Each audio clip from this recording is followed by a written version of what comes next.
Olá, boa noite. Boa noite. Temer nega derrota na votação e diz que vai sancionar a lei da dívida dos estados. Confronto no protesto pela votação do enxugamento de gastos do governo na Assembleia Gaúcha. O Departamento de Justiça americano calcula que o grupo Odebrecht pagou $1 bilhão de propina em 12 países. O senador Lindbergh Farias, do PT, é condenado pela segunda vez por improbidade na sua gestão como prefeito de Nova Iguaçu. Polícia alemã procura um tunisiano por suspeita do ataque com caminhão em Berlim. Previsão para a inflação oficial de dezembro é a menor desde 1998 e o setor industrial está menos confiante.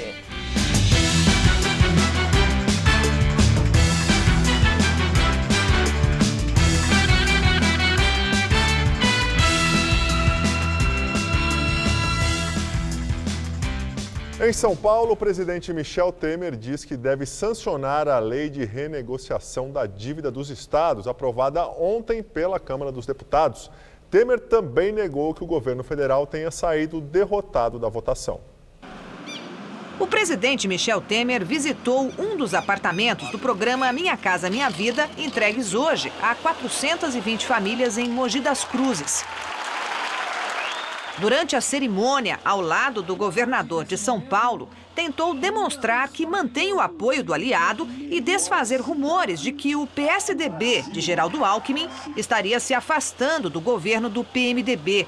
Alckmin correspondeu com uma crítica indireta ao PT. No Brasil de hoje, não há espaço para nós contra eles. O Brasil de hoje tem que ser de nós, cidadãos brasileiros, que estamos aprendendo com esta dura crise e que certamente fará com que o Brasil seja melhor. E conte conosco.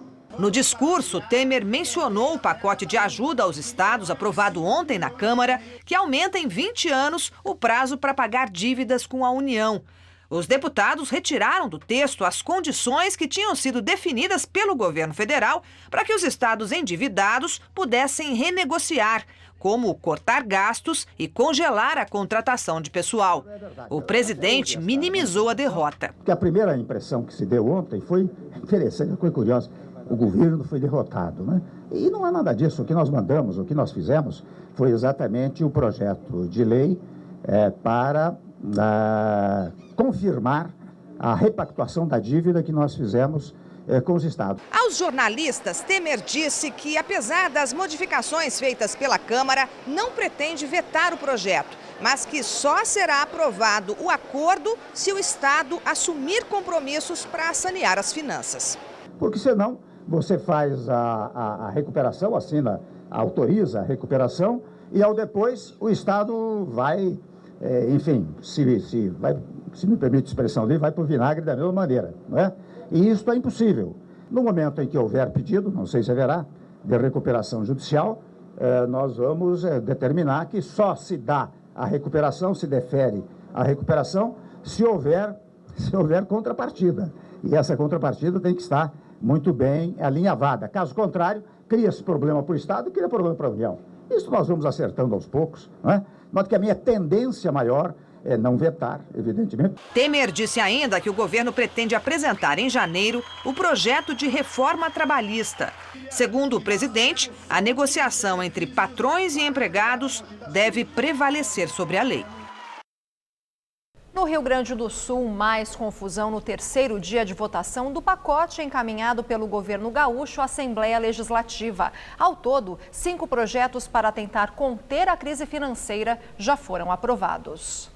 Ontem, depois de mais de 16 horas de discussão, foi aprovada a extinção de 6 fundações gaúchas. Entre elas, a TV Educativa do Estado. A estimativa é que 1.200 funcionários sejam demitidos caso todas as extinções sejam aprovadas. Do lado de fora da Assembleia, foram registrados tumultos e confrontos entre manifestantes e a Brigada Militar. 2 mulheres foram presas. Segundo a Brigada Militar, 4 policiais militares ficaram feridos. Entre os manifestantes, pelo menos 2 policiais civis ficaram feridos. O Ministério Público denuncia o ex-governador do Rio de Janeiro, Sérgio Cabral, do PMDB, por improbidade administrativa. Cabral e 2 ex-secretários são acusados de autorizar ilegalmente, em dezembro de 2010, o funcionamento de uma siderúrgica em Santa Cruz, na zona oeste do Rio. O MP alega que o governo de Cabral autorizou o funcionamento da empresa, mesmo sem ela ter preenchido os requisitos necessários para a obtenção da licença de operação. O caso ocorreu após a companhia ter recebido incentivos fiscais do governo estadual para se instalar na região. Sérgio Cabral e a mulher dele, Adriana Anselmo, estão presos em Bangu devido às investigações da Lava Jato e da Operação Calicut. Ele já é réu em 2 ações penais. O PMDBista é acusado de receber propinas de empreiteiras com obras no Rio. O Tribunal de Justiça do Rio de Janeiro determinou o desbloqueio das contas do prefeito Eduardo Paes. O PMDBista teve o bloqueio efetuado no início do mês. Ele foi acusado de improbidade administrativa. O caso envolve a construção de um campo de golfe na Barra da Tijuca para a Olimpíada. Segundo o Ministério Público, a Prefeitura beneficiou indevidamente a Fiore Empreendimentos Imobiliários com pagamento das taxas ambientais referentes à construção do local. Em delação premiada, executivos da Odebrecht dizem que a empreiteira pagou o imóvel para o Instituto Lula. A informação é do jornal Folha de São Paulo. As declarações foram feitas por Marcelo Odebrecht, ex-presidente da empreiteira, Alexandrino Alencar, ex-diretor de Relações Institucionais, e Paulo Melo, ex-diretor superintendente da Odebrecht Realizações Imobiliárias. E de acordo com o jornal, a empreiteira comprou o imóvel em 2010 e, segundo os delatores, seria destinado à construção de uma nova sede do Instituto Lula. O imóvel, que fica na rua Doutor Haberbeck Brandão, no número 168, na Zona Sul, é o ponto central na denúncia em que o ex-presidente Lula, do PT, é acusado de corrupção passiva e lavagem de dinheiro. Sobre este caso, Lula virou réu no início da semana. Segundo os delatores, a ideia era que, após a Odebrecht comprar o imóvel, outras grandes empresas ajudassem a construir o prédio do Instituto Lula. Os executivos disseram que o petista e a ex-primeira-dama Marisa Letícia foram conhecer o terreno, mas não gostaram do local. Com isto, Marcelo Odebrecht determinou a Paulo Melo que procurasse outros imóveis. No entanto, o projeto não foi para frente. A compra do terreno, segundo os investigadores, seria uma das formas do ex-presidente receber a propina da Odebrecht. O Ministério Público aponta ainda na denúncia aceita por Moro que uma cobertura vizinha que Lula mora em São Bernardo do Campo foi comprada pela Odebrecht por R$504 mil e dada ao ex-presidente. O negócio teria contado com a ajuda do advogado e compadre de Lula, Roberto Teixeira, que também virou réu. Ao aceitar a denúncia, Moro determinou o sequestro do apartamento de São Bernardo do Campo. Caso haja condenação, o imóvel será leiloado e o dinheiro revertido à vítima do crime. O Instituto Lula disse que não comenta supostas delações. Afirmou que delações não são prova, quanto mais supostas delações. A nota diz ainda que o ex-presidente não solicitou nenhuma vantagem indevida e sempre agiu dentro da lei, e voltou a dizer que o terreno nunca foi do Instituto Lula e tampouco foi colocado à sua disposição, e que este é o grau de loucura que a Lava Jato chegou na sua perseguição contra o ex-presidente. O Departamento de Justiça dos Estados Unidos diz que a Odebrecht admitiu ter pago pouco mais de $1 bilhão em propinas. A empreiteira pagou 788 milhões de dólares a funcionários do governo, a representantes desses funcionários e a partidos políticos de 12 países entre 2001 e 2016. Já a Braskem, braço petroquímico da Odebrecht, admitiu o pagamento de 250 milhões de dólares como suborno de 2006 a 2014. As duas empresas assinaram acordos de leniência com os governos da Suíça e dos Estados Unidos, com o objetivo de suspender ações judiciais contra as companhias nos dois países. Para o Departamento de Justiça norte-americano, este é o maior caso de suborno internacional na história. A Odebrecht pagará multa de 3 bilhões e 820 milhões de reais às autoridades do Brasil, Estados Unidos e Suíça. Já a Braskem pagará 3 bilhões e 100 milhões de reais. O Brasil ficará com 5 bilhões e 300 milhões de reais, o restante com os outros dois países. E agora o comentário de Josias de Souza, direto de Brasília. Ele fala sobre os acordos de leniência da Odebrecht e da Braskem com os governos da Suíça e também dos Estados Unidos. O acordo firmado pela Odebrecht e pela Braskem, braço petroquímico da construtora, para devolver o equivalente a 6,9 bilhões de reais aos governos dos Estados Unidos, da Suíça e do Brasil, foi celebrado pelos procuradores da Lava Jato como um feito histórico. Maior acordo do gênero já firmado no mundo.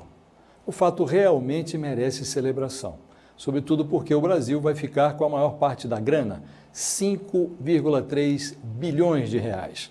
Mas é preciso levar em conta o seguinte: a corrupção rendeu à construtora muito, mas muito mais do que isso.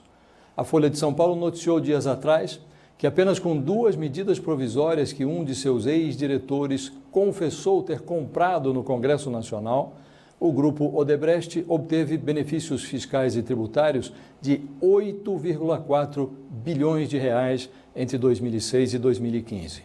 De todo modo, não se deve diminuir a importância do que está acontecendo. Uma empresa corrupta devolvendo dinheiro roubado no Brasil é sempre motivo de festa, mesmo sabendo que esse dinheiro não vai entrar de uma vez no caixa.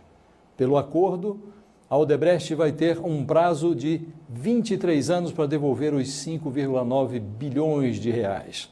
A verba assaltada retornará em suaves prestações pelo prazo de mais de 2 décadas, mas a Odebrecht passa a usufruir imediatamente do direito de voltar a firmar contratos com o Estado, o que é motivo de festa também para a empresa.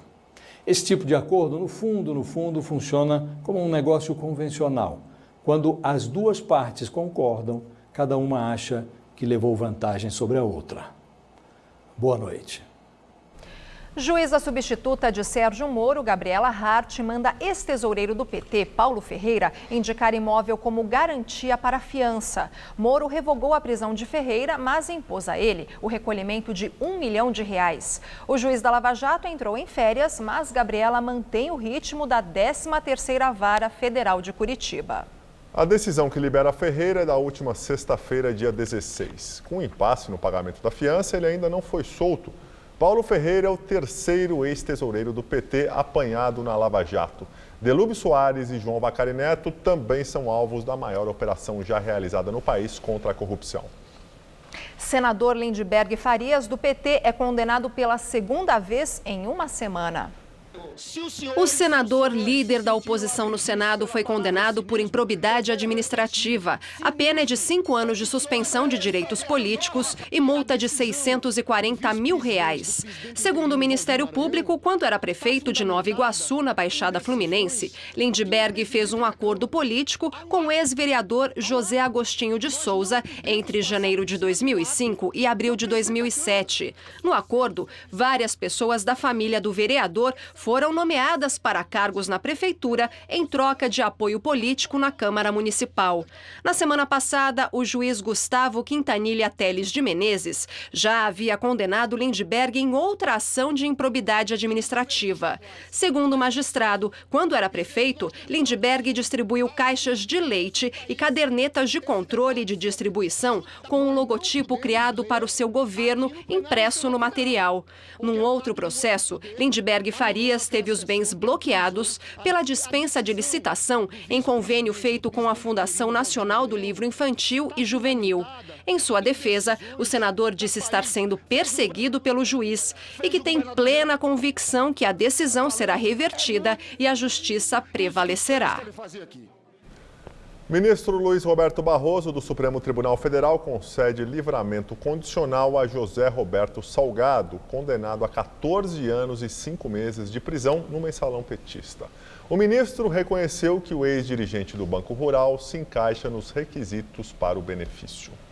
Barroso já concedeu livramento condicional a Simone Vasconcelos. Ex-diretora da agência do publicitário Marcos Valério, permitiu a progressão de Cristiano Paz, também é sócio de Valério, para o regime aberto e reconheceu indulto ao ex-ministro José Dirceu, a José Genuíno, Delúbio Soares e para os ex-deputados Valdemar Costa Neto, Pedro Henri e Roberto Jefferson, todos condenados no mensalão petista. Um Papai Noel radical presenteou os pacientes do GRAAC, o grupo de apoio ao adolescente e à criança com câncer. Cordas e equipamentos foram montados para uma descida radical. Está tudo pronto. E já que não tem chaminé, o Papai Noel vai descer pela parede do prédio mesmo. Com a roupa vermelha e branca, o voluntário Zaca Ventura se prepara para fazer o rapel e já está até entrando no personagem. Já sou o Zaca Noel. O melhor dia do meu ano é agora. Ele desaparece no horizonte. O caminho é longo e tem paradas em cada janela. A Visita Ilustre é um evento tradicional aqui no edifício do GRAAC, o grupo de apoio ao adolescente e à criança com câncer. O hospital atende em média 3.000 crianças por ano. Sara já está há 7 meses lutando contra um câncer. Na ala da quimioterapia, ela não perdeu a oportunidade e conseguiu capturar o momento que Noel apareceu. Você achou que ficou mais alegre o ambiente? Ficou mais legal. Ai, excelente, menina. As crianças ficam felizes, os adolescentes abraçam o Papai Noel. A gente fica feliz também, né? Pra gente também faz bem, né? Nem parece que estão na quimioterapia. Se tá animado aqui dentro, imagina lá fora. A criançada também foi pra rua e não se importou em ver um Papai Noel nada tradicional. O que vocês acharam da barba preta dele? Estranha. Aqui a celebridade é o Papai Noel. E eu não tô falando só das crianças, não, que querem conhecer ele. Tem pai, tem mãe e aqui na rua, ó, todo mundo parou pra ver o bom velhinho. Com tratamentos complexos e longos, um pouco de diversão pode ser muito importante para as crianças. O Papai Noel ele ajuda muito, principalmente o radical, que é uma coisa bem diferenciada, não é aquele Papai Noel tradicional. Ele empolga muito as crianças, ele mostra um lado lúdico para as crianças, não é? Isso é muito importante no tratamento. Estão super felizes, eles esquecem um pouco a dor, né? Zaca é instrutor de esportes radicais e esse já é o 5º ano que ele faz esse trabalho. Ele distribui brinquedos, mas o maior presente é ele quem recebe. É demais, né? Porque eles apostaram em mim, que não tem uma aparência tão... É um Papai Noel moderno? É, e você pode ter visto aí, o pessoal ficou bem feliz.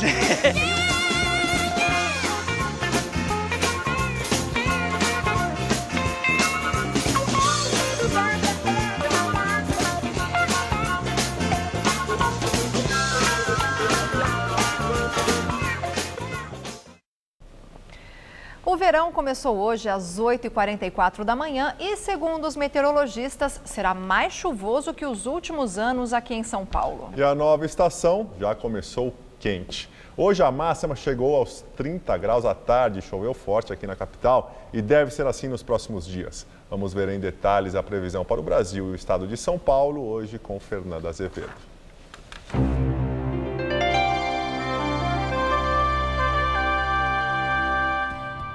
Quinta-feira de tempo instável em praticamente todo o país. A combinação do calor com a alta umidade espalha nebulosidade em todas as regiões. Só não deve chover amanhã no sul do Rio Grande do Sul e nessa outra faixa mais central, que pega o norte de Minas Gerais, passa pelo sertão nordestino e vai até o litoral de Alagoas. Vamos ver aqui a nossa tabela de temperaturas. Em Maceió, o dia será aberto, com máxima chegando aos 30 graus. No Rio de Janeiro, o verão também chegou com tudo. A máxima chega aos 38 graus e há previsão de temporais à tarde. Calor de até 35 graus em Palmas, com previsão de pancadas de chuva. Em Curitiba também deve chover forte no fim do dia, mas por lá a temperatura varia entre 18 e 28 graus. Agora vamos ver como fica o tempo aqui em São Paulo. Uma massa de ar quente e úmido predomina sobre o estado e garante um dia de bastante sol e calor em praticamente todas as regiões, mas deve chover. No centro-oeste, as pancadas de chuva podem ocorrer a qualquer hora do dia. Em Votuporanga, a máxima chega aos 34 graus. Mais ao norte do estado, as pancadas ficam concentradas no fim da tarde. Em Ribeirão Preto também faz muito calor e máxima de 34 graus. O mesmo ocorre no litoral, calor e chuva à tarde. Em Caraguatatuba, máxima de 32 graus. Aqui na capital paulista teremos 3 dias de muito calor e pancadas de chuva. Amanhã o tempo segue abafado, mínima de 19 e máxima de 31 graus. Na sexta faz até 32 graus. E no sábado, véspera de Natal, a mínima será de 20 e a máxima de 30 graus. Começou hoje a reconstrução do Museu da Língua Portuguesa, um ano após o incêndio que destruiu o edifício. O trabalho de restauro vai ser possível graças a uma parceria entre os governos estadual e federal, a Fundação Roberto Marinho, o EGP, Grupos Energias de Portugal e Itaú. A reinauguração do museu está prevista para o primeiro semestre de 2019 e o custo total da obra vai ser de 65 milhões de reais. 34 milhões são investimentos da iniciativa privada. A primeira fase dos trabalhos vai durar um ano e prevê a recuperação das fachadas e janelas. Nessa etapa, não será preciso alterar a operação das linhas da CPTM e do metrô na Estação da Luz. A segunda fase da obra vai ser a construção da cobertura e a terceira, o interior do edifício. Um incêndio no dia 21 de dezembro de 2015 destruiu o prédio. Vamos agora às notícias internacionais. A polícia da Alemanha procura um tunisiano suspeito do ataque com um caminhão em Berlim. A polícia começou a procurar o tunisiano depois de encontrar um documento de identidade debaixo do banco do motorista do caminhão, que atropelou uma multidão numa feira de Natal de Berlim. O documento está em nome de Anis Henry, nascido na Tunísia em 1992. Ele entrou na Alemanha em julho de 2015 e pediu refúgio em abril passado. O pedido foi recusado. Ele ainda não foi deportado por falta de papéis de identificação. Anis é conhecido das agências de segurança por ligações com pessoas próximas ao Estado Islâmico. O grupo terrorista assumiu a responsabilidade da ação. O massacre num local simbólico de Berlim, diante de uma igreja bombardeada na Segunda Guerra Mundial, desencadeou medidas de segurança em toda a Europa. Em Londres, as ruas perto do Palácio de Buckingham foram fechadas durante uma cerimônia militar. A polícia disse que foi um teste para proteger as grandes multidões nos dias do ritual da troca da guarda na residência da Rainha Elizabeth. O Reino Unido está em seu segundo maior nível de alerta contra o terror. Uma série de explosões no mercado de fogos de artifício no México deixa pelo menos 31 mortos e mais de 70 feridos. Ainda há quase 50 desaparecidos.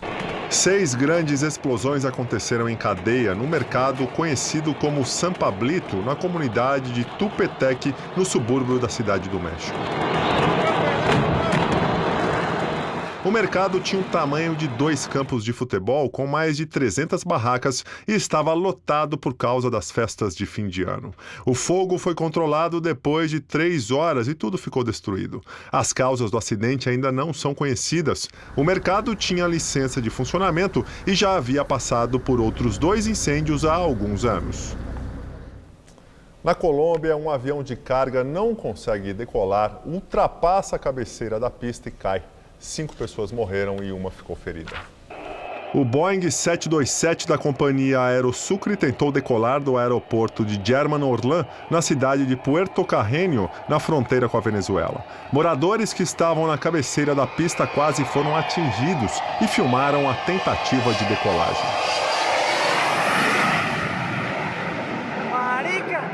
O cargueiro conseguiu decolar, mas acabou caindo 3 minutos depois e explodiu no solo a 10 quilômetros do aeroporto. Morreram o piloto, o copiloto, um engenheiro de voo, um despachante e um operador de empilhadeira. Um técnico de voo sobreviveu e está internado em estado grave. As causas do acidente ainda não são conhecidas. A menina síria de 7 anos que contava pelo Twitter o que ela via em Alepo foi recebida na Turquia pelo presidente Erdogan. Bana al-Abed foi resgatada de Alepo segunda-feira, depois do acordo de cessar-fogo acertado entre Rússia e Turquia. Hoje ela foi recebida com a família pelo presidente Tayyip Erdogan em Ankara. Desde setembro, com a ajuda da mãe, Bana tuitava sobre os horrores que via na região dominada pelos rebeldes jihadistas e bombardeada pelo regime de Bashar al-Assad. Em inglês, ela falava sobre o medo dos bombardeios. I am afraid of the bombing. Em 3 meses, Bana ganhou mais de 350 mil seguidores e comoveu o mundo. Hoje ela tuitou que teve muito prazer em conhecer Erdogan. A Turquia apoia os rebeldes que tentam derrubar Bashar al-Assad e já abriga 2.700.000 refugiados sírios. Um menino de 7 anos morreu atropelado por um carro em fuga na zona leste de São Paulo. O criminoso havia roubado o veículo e foi preso pela 4ª vez.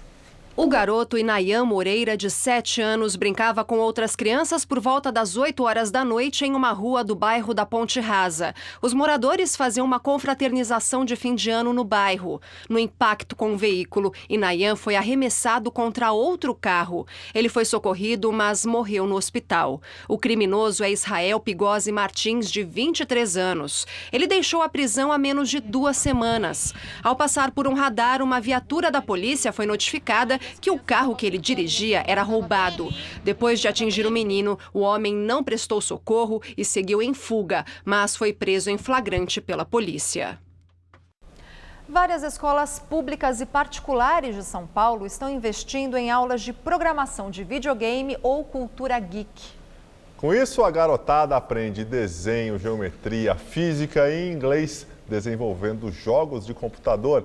O resultado tem sido comemorado pelas instituições.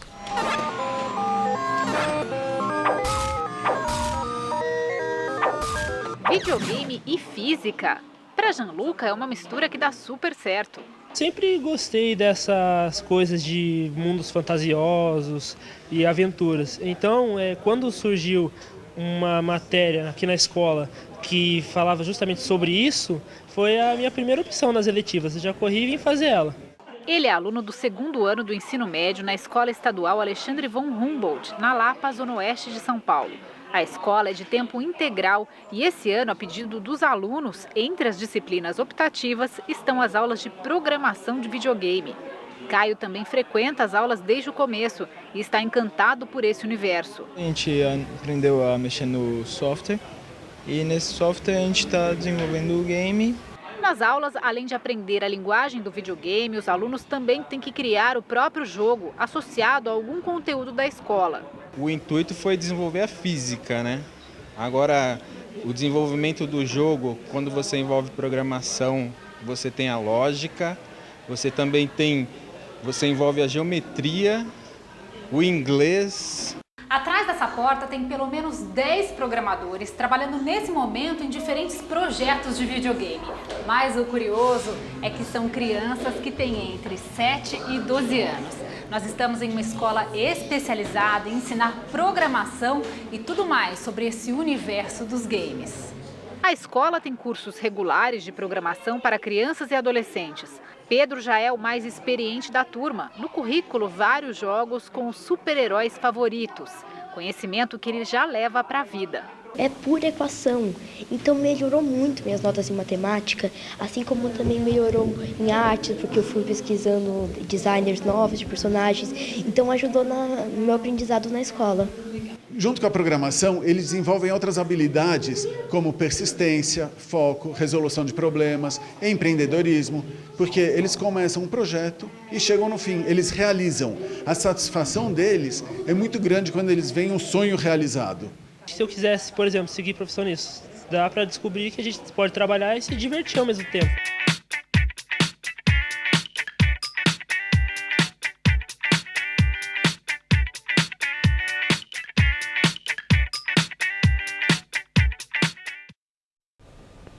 Economia. A prévia da inflação oficial foi a menor para dezembro desde 1998. Segundo o IBGE, o índice de preços ao consumidor amplo 15, considerado uma prévia da inflação oficial, perdeu força este mês e recuou de 0,26% para 0,19%. O IPCA 15 fechou o ano com taxa de 6,58%, próximo do teto da meta de inflação do governo federal, que é de 6,5%. Ministro da Fazenda, Henrique Meirelles, disse que não há mágica nem ideias iluminadas para que a economia comece a crescer rapidamente e afirmou ainda que as reformas trabalhista e previdenciária são prioridade. O ministro disse que existe a possibilidade, mas que não conta com o PIB positivo no primeiro trimestre do ano que vem. Ele destacou os esforços do Banco Central para reduzir a inflação e entrar numa trajetória mais positiva em 2017. Segundo Meirelles, no próximo ano, a reforma da Previdência será prioridade número 1 para o governo. Ele também comentou sobre a aprovação pela Câmara do projeto de lei que prevê a renegociação das dívidas dos estados. Caso não seja vetado, e prevalecer, portanto, esse modelo, como foi aprovado ontem pela Câmara dos Deputados, aí sim, cada estado vai trazer aqui o seu plano. E nós vamos analisar tecnicamente, fazer as contas e ver se o plano, de fato, resolve a situação fiscal dos estados. A partir do ano que vem, patrimônios da Prefeitura de São Paulo devem ser negociados com a iniciativa privada. Essa é uma das promessas de campanha do prefeito eleito João Dória. A venda ou transferência temporária de bens públicos à iniciativa privada foi uma das principais bandeiras do prefeito eleito João Dória, do PSDB, durante a campanha. Plano que deve começar a ser colocado em prática logo que ele assumir a Prefeitura de São Paulo em janeiro. Até a Secretaria de Desestatização já foi criada. A privatização é a venda de propriedades estatais para a iniciativa privada. Já a concessão estabelece um prazo específico para a empresa explorar o serviço. Se não houver uma regulação muito boa do Estado, uma capacidade do Estado de gerir esses contratos, aquilo que aparentemente poderia significar economia aos cofres públicos, não somente não vai ocorrer, como os serviços e os bens públicos vão ser geridos de uma maneira a não contemplar valores públicos como igualdade, equidade, acesso. Claro que tem que ter o bom senso para que não haja um preço exorbitante para o consumidor final. A privatização e a especialização, né, para quem tem a experiência, né, para executar, acho que é sempre mais positivo. Na mira das privatizações do Tucano está, por exemplo, o AMB na zona norte da capital. A equipe do futuro prefeito calcula arrecadar cerca de 7 bilhões de reais com a venda do complexo, formado pelo Sambódromo, o Palácio de Convenções e o Pavilhão de Exposições. A proposta de Dória é que o mesmo seja feito com o Autódromo de Interlagos. O uso atual desses espaços para carnaval e corridas, por exemplo, será mantido. Já o modelo das concessões deve servir para ciclovias, corredores e faixas de ônibus, o serviço funerário e o Pacaembu. O estádio chega a dar um prejuízo de 3 milhões de reais por ano à prefeitura e é considerado subutilizado. Um exemplo recente de concessão em São Paulo é o antigo Centro de Exposições Imigrantes, na Zona Sul, que se tornou São Paulo Expo. O modelo foi feito pelo governo estadual. Entre as propostas do prefeito eleito João Dória está também a concessão dos parques de São Paulo à iniciativa privada, entre eles o Ibirapuera. Ao todo, são 107 parques municipais, que custam aos cofres públicos 68 milhões de reais.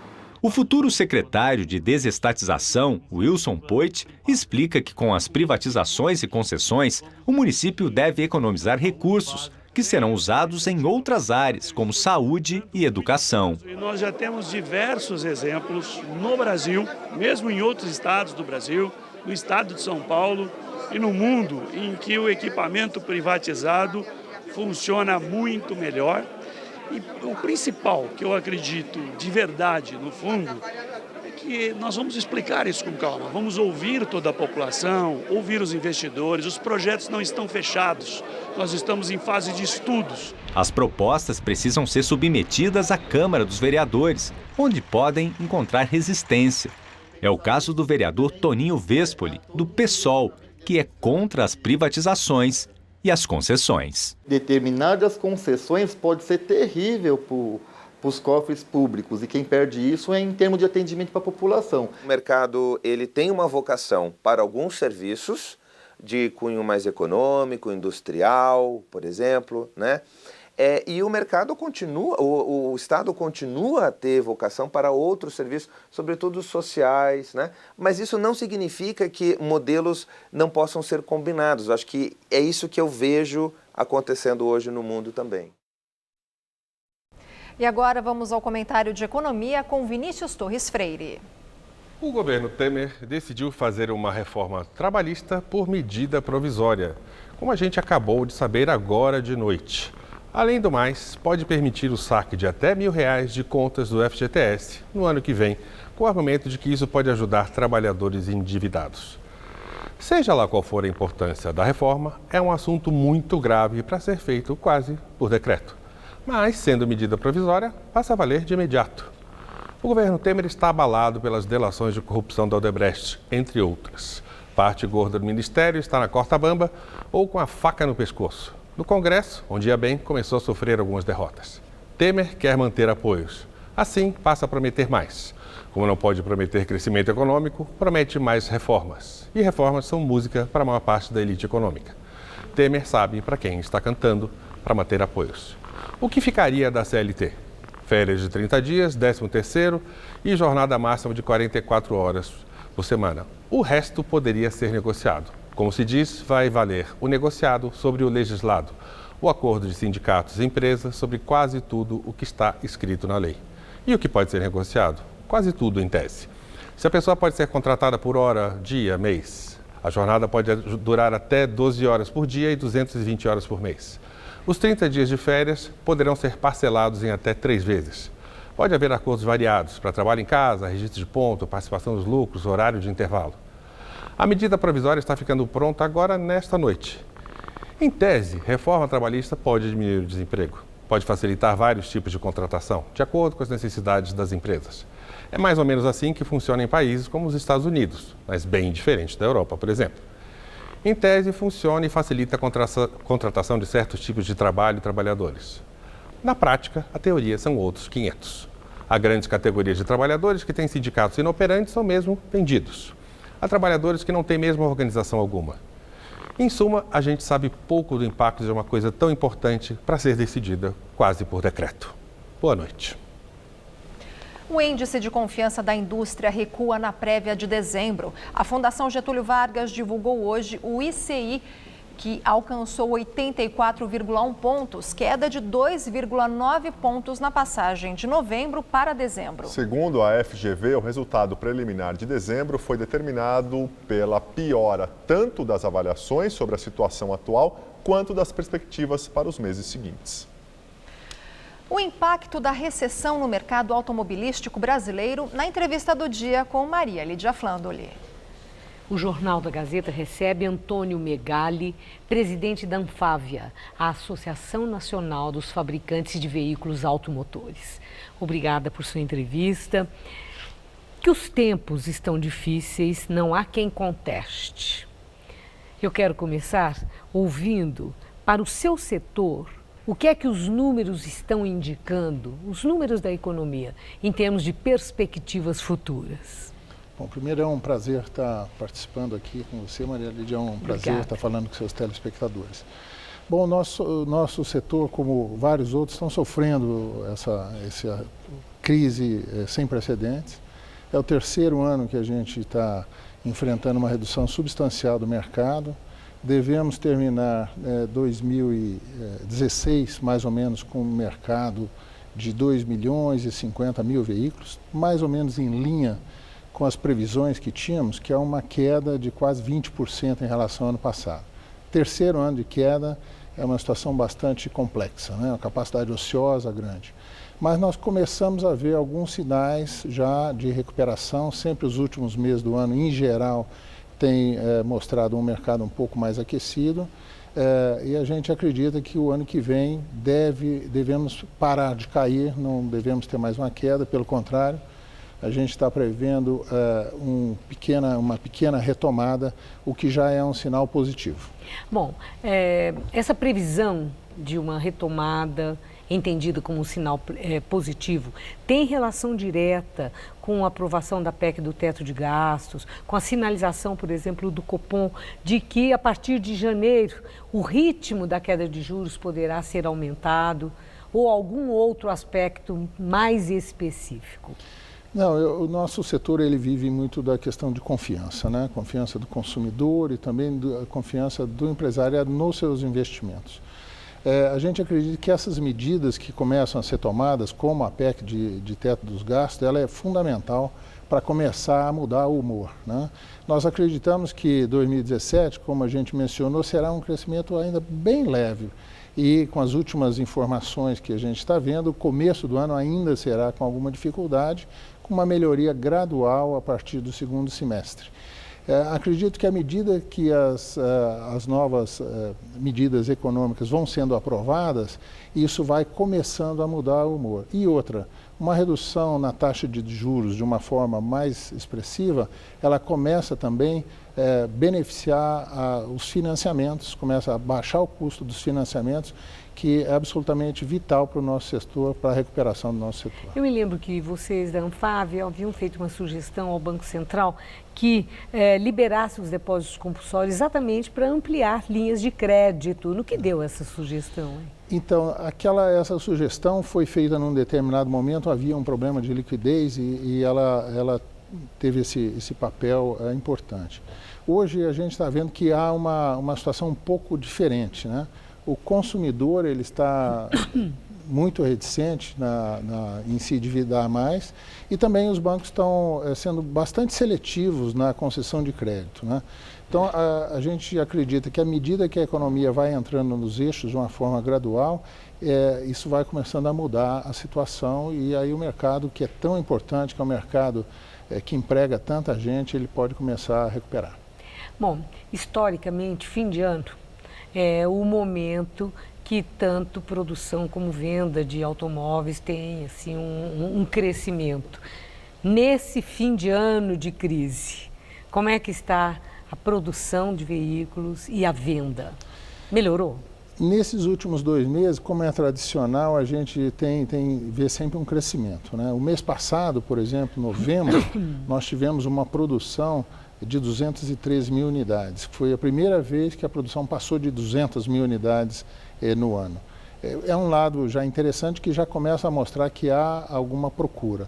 E mês de dezembro, normalmente, é um mercado também aquecido. A gente espera que esse mês a gente chegue também próximo ou até, se a gente tiver um pouco de sorte, que a gente ultrapasse as 200 mil unidades vendidas ou licenciadas, no caso. Que será Mas vocês já estão tendo sinais de que está havendo mais movimento nas concessionárias? Está havendo mais movimento nesse sentido? O movimento ainda não é um crescimento importante, mas ele já começa, a realização de negócios mostrou um sinal positivo.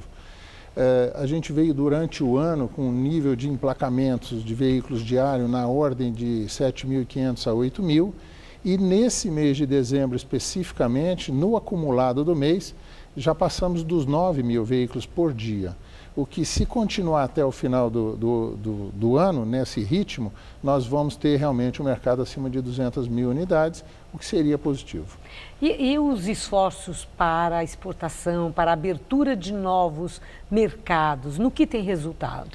Esse é um lado bastante positivo que a gente pode falar. Esse ano, até agora, nós já tivemos um crescimento nas exportações em torno de 23%. É o que está segurando mais? Está ajudando, vamos dizer assim. Hoje há uma capacidade ociosa muito grande no setor. O setor tem uma capacidade de produção próximo das 5 milhões de unidades e nós vamos terminar o ano com 2 milhões. Então tem uma capacidade ociosa muito grande. Mas vamos também conseguir exportar mais de 500 mil unidades, essa é a nossa expectativa.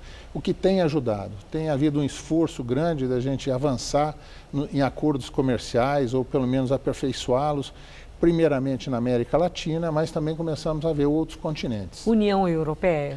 União Europeia é uma discussão mais complexa, há um movimento no Mercosul de se conversar de uma forma mais importante com a União Europeia, já as negociações já estão em andamento, algumas trocas de ofertas, mas nós achamos que isso é uma negociação de mais longo prazo. Que peso que tem os carros estrangeiros em termos de concorrência com o produto nacional? Bom, o carro importado ele sempre tem um aspecto positivo porque ele principalmente nos segmentos de preço mais elevado, eles trazem algumas inovações tecnológicas que acabam inspirando e acabam virando comum nos veículos aqui colocados no Brasil. Hoje, o mercado de importados ele responde mais ou menos por 13% de todos os veículos vendidos aqui no Brasil. Significa que a parte de produção local ainda é bastante significativa. E como é que na Anfávia vocês avaliam a chegada dos carros chineses? Vocês assustam com isso? Não, praticamente não assustamos. Eu acho que o mercado brasileiro já por si só é um dos mais que tem o maior nível de concorrência do mundo. Então, um a mais, o outro não vai fazer muita diferença. Hoje nós temos aqui, talvez o Brasil seja um dos países que tem a maior quantidade de marcas instaladas e a gente não está vendo um avanço muito importante desses veículos, por enquanto, pelo menos, desses veículos que vêm da China.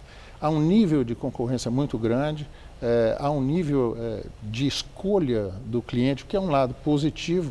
Hoje nós temos em oferta no Brasil acima de 2 mil modelos diferentes. Isso oferece uma condição de escolha para o cliente. Então, eu acho que o que é importante é a gente trabalhar forte na melhoria da competitividade nacional. A gente tem que olhar num foco, uma visão de mais longo prazo, como que a gente pode melhorar a competitividade do que a gente produz no Brasil, do que a gente desenvolve no Brasil, porque essa é a única forma da gente enfrentar o mercado local, o mercado não só local, mas o mercado global, que tem que ser a nossa meta final. Bom, eu tenho certeza que quem está nos vendo agora quer saber se esse otimismo que está sendo expressado aqui, esse olhar com esperança para o próximo ano, significa que a sangria do desemprego vá parar. O setor automobilístico demitiu milhares de trabalhadores com um efeito demolidor para todos aqueles que estão no seu entorno, setor de autopeças, concessionárias. E para o ano que vem, acredita que ainda vai haver muito desemprego? Bom, a questão de emprego no setor é uma questão importantíssima e a gente se preocupa enormemente com isso, né? A gente sabe que o setor automotivo é uma cadeia longa que tem empregos de qualidade e quando a gente fecha posições de trabalho, muito nos preocupa. A gente acredita que ainda deve ter algum ajuste no começo do ano, algumas ajuste empresas... quer dizer algum desemprego? Algumas empresas já começam a contratar e outras estão ainda fazendo seu ajuste, desligando, né? Isso é uma acomodação do mercado em função da variação de vendas entre marcas, né? Uma está um pouco mais forte, outra não. Mas a gente acredita que já está diminuindo. Por exemplo, nós tínhamos há 2, 3 meses atrás, nós tínhamos 27 mil trabalhadores em regimes ou do PPE, que é o Programa de Proteção ao Emprego, ou em layoff. Esse número já reduziu para 7 mil, então já mostra uma certa estabilização nessa questão de emprego. Se o mercado retomar, a situação melhora. Existe uma perspectiva positiva, portanto. Sim, existe uma perspectiva porque nós devemos, o ano que parar de cair, começar a crescer a partir de 2017. Muito obrigada por sua entrevista, por suas importantes informações. Uma boa noite, obrigado. Boa noite, muito obrigado. Gabriel. A seguir, o sorteio dos grupos da Libertadores para o ano que vem. E está chegando a São Silvestre. Vamos mostrar que a paixão pela corrida e o amor pelo esporte superam até as limitações físicas. Todo mundo tem algo em comum, a vontade de ser feliz. No Todo Seu de hoje, eu vou conversar com o Maurício Patrocínio, que vai nos dar a ajuda para entender o melhor conceito da tão desejada felicidade. No musical, o italiano Peppino Di Capri esbanja romantismo. Roberta, ascoltami, ritorna ancora. Te prego. Todo Seu, hoje, 10h30 da noite. Pode vir ser feliz comigo, estou te esperando.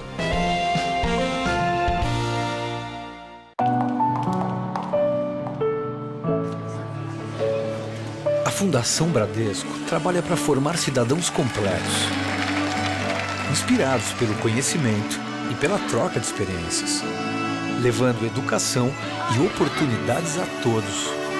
Desde cedo, porque todo final feliz merece um começo feliz. Fundação Bradesco, há 60 anos, usando o poder da educação para transformar vidas.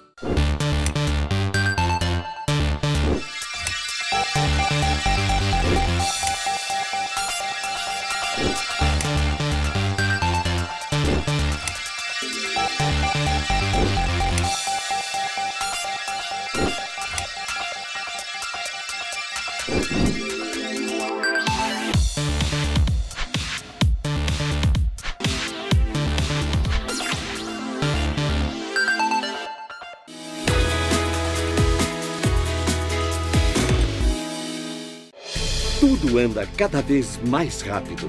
O tempo, as pessoas, as tecnologias. No coração de todas essas transformações, existe um caminho que pode mudar a sua vida. Pós-graduação Casper Libero. 4 cursos que vão acelerar a sua carreira, atualizar os seus conhecimentos e fazer você ser notado no meio de tanto movimento. Pós-graduação Casper Libero. Paixão por comunicação. Corrida de São Silvestre. Oferecimento Valtec. Super manta líquida impermeabilizante.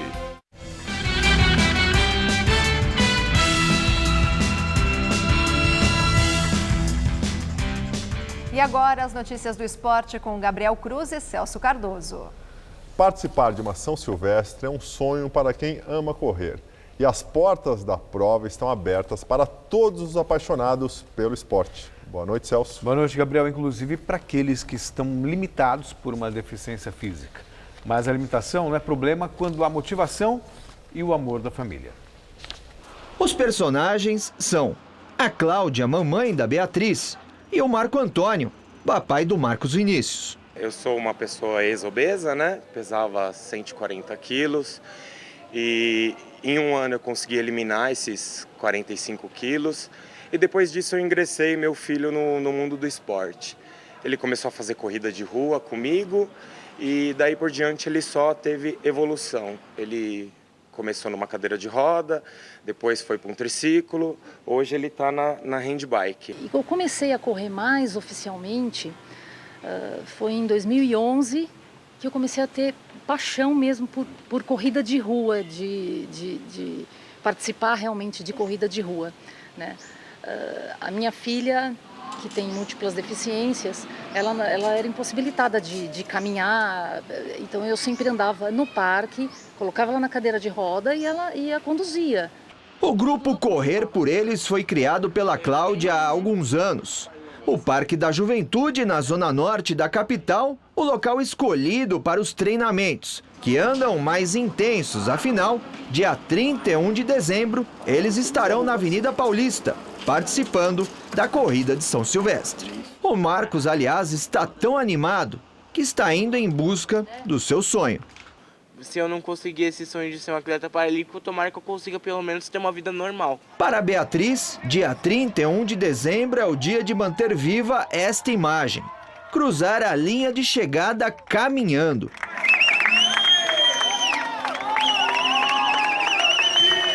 O gesto da Bia significa a vitória de tantos atletas com necessidades especiais espalhados pelo Brasil. E ainda de pais engajados por esta causa. Uma mensagem que precisa ser compartilhada e multiplicada. Belas histórias. E daqui a pouco, às 9 da noite, acontece o sorteio dos grupos da próxima edição da Libertadores da América. O evento será realizado na sede da Conmebol, em Assunção, no Paraguai. A entidade anunciou nesta tarde os cabeças de chave do torneio com um número recorde de participantes, 47. Atlético Mineiro, Grêmio e Santos estarão no pote 1, sendo cabeças de chave de seus grupos. O Palmeiras está no pote 2, enquanto que o Flamengo aparece no pote 3. Já a Chapecoense, por estrear na competição, aparece no pote de número 4. Botafogo e Atlético Paranaense estão na primeira fase, que é a eliminatória. Outra novidade na edição de 2017 é que a Libertadores será disputada de janeiro a novembro. Ô Celso, não vai perder um pouco a graça essa Libertadores, não? Porque está muito inchada, né? Na verdade, tem o fato de ser disputada durante todo um ano, eu acho interessante. Repete os moldes da Liga dos Campeões da Europa e que é um sucesso. E também permite que aconteça ao mesmo tempo a Copa Sul-Americana, em vez de um clube participar da Libertadores e também participar da Sul-Americana. Mas ao contrário da Europa, a gente não tem tantos times de alto nível para disputar uma competição. E aí tem uma outra questão importante. Os clubes mexicanos que elevam o nível técnico da competição estão fora, não vão participar nesta edição. Justamente por ser um torneio mais longo. Isso, né? A Conmebol não contava com essa desistência dos clubes mexicanos. O ideal mesmo, Gabriel, seria uma Copa América, incluindo os países da América do Norte, da América Central e da América do Sul. Seria bem interessante. Se pudesse ganhar, se pudesse disputar o Mundial também. Claro, campeão e vice, por exemplo, esse seria um molde ideal. E se recupera bem a tenista tcheca, que ontem foi esfaqueada durante um assalto. Petra Kvitova teve sua casa invadida na República Tcheca e durante a tentativa de assalto recebeu um golpe de faca na mão esquerda. A bicampeã de Wimbledon teve lesões nos 5 dedos e em 2 nervos da mão e teve que passar por uma cirurgia que durou cerca de 4 horas. Apesar da seriedade da lesão, a tenista de 26 anos passa bem e a previsão dos médicos é que ela volte às quadras em 6 meses. O assaltante, que chegou a levar 5.000 coroas tchecas, aproximadamente R$650, do apartamento dela, continua foragido. Só por hoje, Gabriel. Valeu, Celso. Muito obrigado. Até amanhã. Boa noite, até amanhã. Luciana, é com você? Chuva forte em São Paulo provoca pelo menos 10 pontos de alagamento. Toda a cidade chegou a entrar em estado de atenção para alagamentos, segundo o Centro de Gerenciamento de Emergências da Prefeitura. Na Zona Leste, 2 placas de gesso do teto do shopping Aricanduva caíram na praça de alimentação. Ninguém ficou ferido. Aqui na região da Avenida Paulista, uma árvore caiu sobre um veículo na rua Doc Lobo e deixou uma vítima com ferimentos leves, de acordo com o Corpo de Bombeiros. O aeroporto de Congonha chegou a ficar fechado por meia hora, mas já foi reaberto. E o Jornal da Gazeta termina aqui. A edição de hoje pode ser vista no site do Jornal da Gazeta. Mais notícias em nossa edição das 10. Até lá, boa noite. Eu e a Lu voltamos às 10 horas. Até já. Fique na companhia de Rony Fon, logo mais, 10h30 da noite no Tudo Seu.